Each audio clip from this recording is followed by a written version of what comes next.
Hi everyone, Lyle Kozloff. Wanted to talk about incident response roles and teams. We often conflate the two, but I think it's not serving us well as we talk about incident management generally. The reason being is that roles are forever. They exist throughout the incident lifecycle. There is a grouping of responsibilities that has to be taken care of, irrespective of the circumstances or severity of the incident. And so in every incident, you're going to have a lead, someone who's responsible for coordinating the incident response. You're going to have a responder who is performing the technical investigation and actually mitigating an incident. And you're going to have communications lead who's disseminating the information about the incident throughout the organization. That looks a little bit different at each severity level, though. And so if we look at our S4, those three roles are all performed by one person. They're performed by the EOC, who responds to the incident and makes sure that everyone that needs to know is aware of what's going on. As we increase in severity, though, those roles become more difficult to manage by a single individual. So we start to pull in different response teams. Say it moves up to an S3, we now have an IMOC who's performing the incident lead and communications lead roles.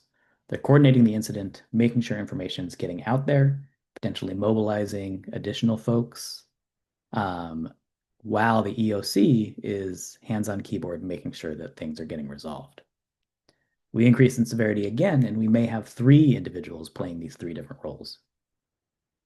The IMOC is continuing to lead and coordinate, working towards resolution, making sure that the team is resourced.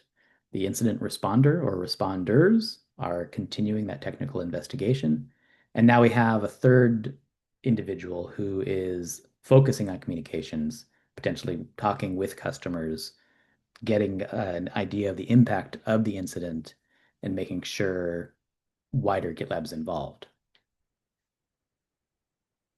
If there's specific expertise required, we may call in another response team, tier 2 SMEs, who have specific expertise in the code areas that are at the root cause of the incident. And then finally, as we move to an S1, we may have many people in these roles where infrastructure leadership and IMOC are working together to lead and coordinate and resource the incident.